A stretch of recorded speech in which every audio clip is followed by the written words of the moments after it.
In this episode, we take the control set you have selected, tailored, enhanced, documented, and allocated, and we turn it into something an organization can actually execute: an implementation strategy.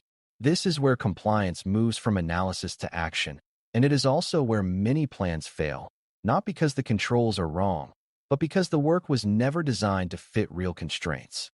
An implementation strategy answers 4 practical questions that leaders and teams always care about, even if they do not say them out loud. Who is going to do the work? How will it be paid for? When will it be done? And how will we know it is working? Resourcing, funding, timeline, and effectiveness measures are not extra bureaucracy. They are the bridge between good intentions and operational reality. The goal here is to help you design a strategy that is realistic, traceable, and defensible, one that respects framework intent while acknowledging that organizations have limited time, limited people, and competing priorities. Before we continue, a quick note. This audio course is a companion to our course companion books.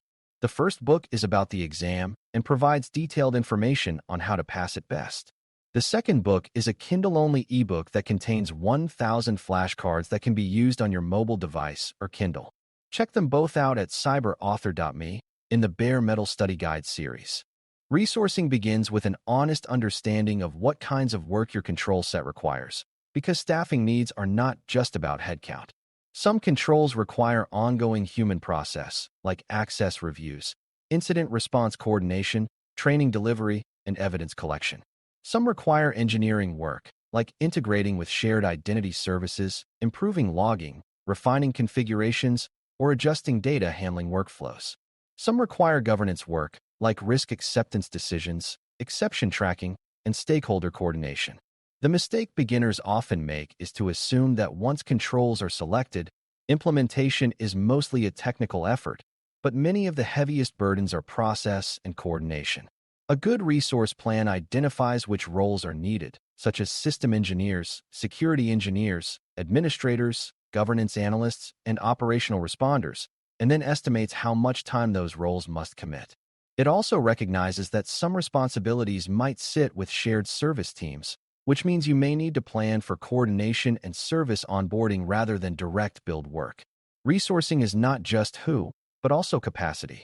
Funding is closely tied to resourcing, but it is not identical, because funding is about where money must be spent and how spending is justified. Some costs are direct, like paying for additional service capacity, contracting for assessments, or purchasing managed services if that aligns with organizational practices.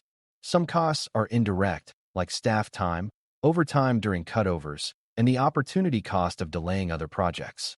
A defensible funding strategy explains why spending is necessary in terms of risk reduction, compliance obligations, and mission continuity, rather than simply saying security requires it. It also distinguishes between one-time implementation costs and recurring operational costs, because controls that are affordable to build can still be expensive to maintain.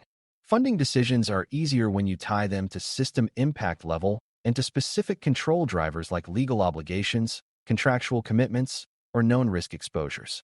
When you can show that funding aligns with defined requirements and measurable risk reduction, you reduce the chance that security is treated as optional. Timeline planning is where you turn the control set into a sequence of work that respects dependencies and produces value early.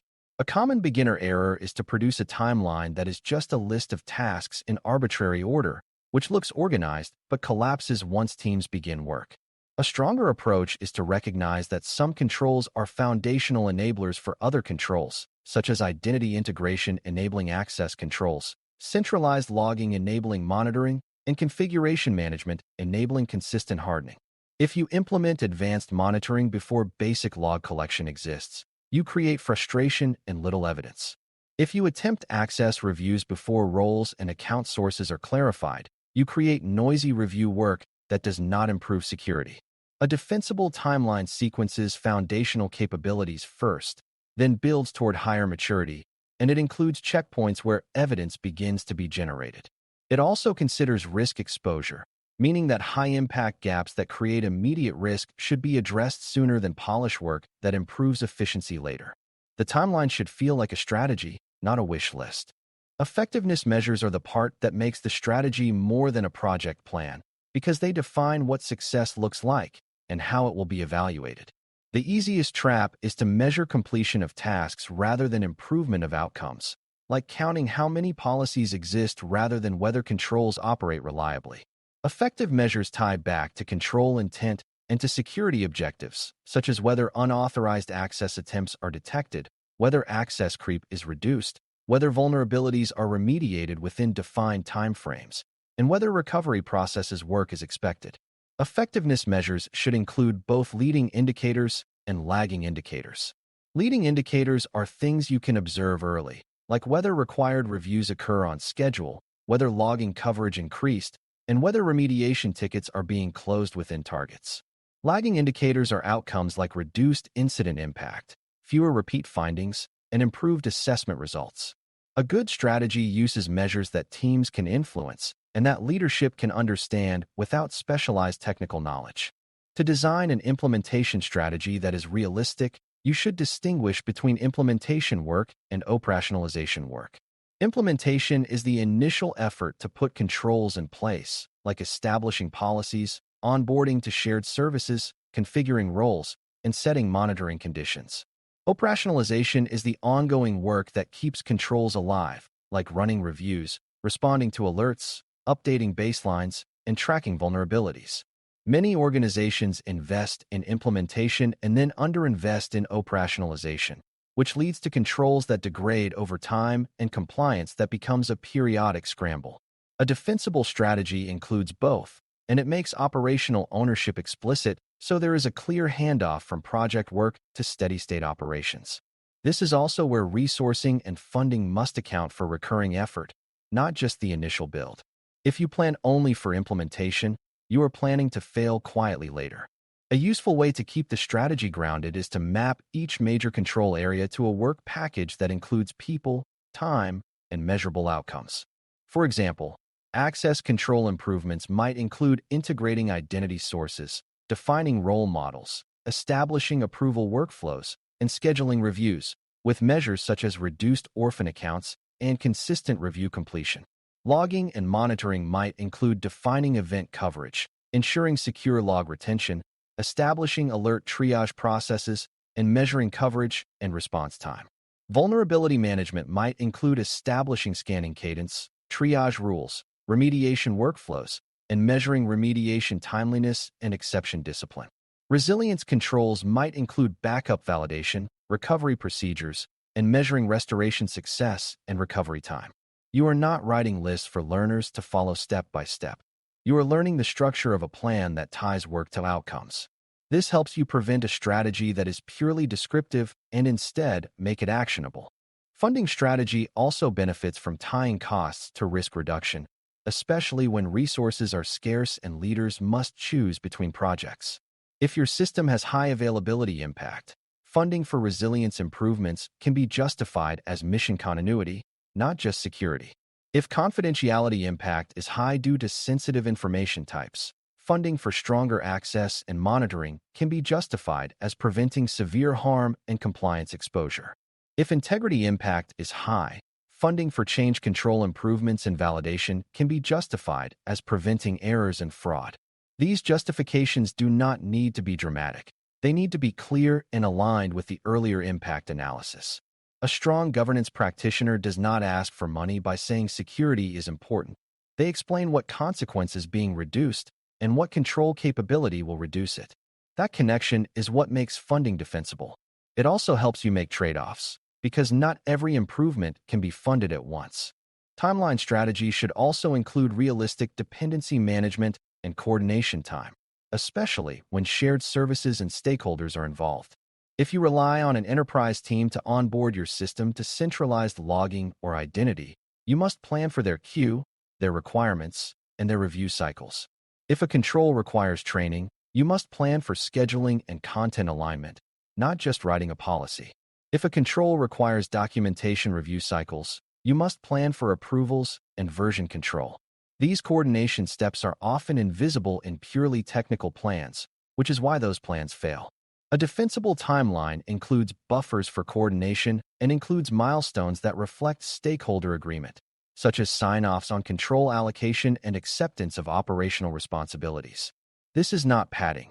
It is acknowledging that people and processes take time.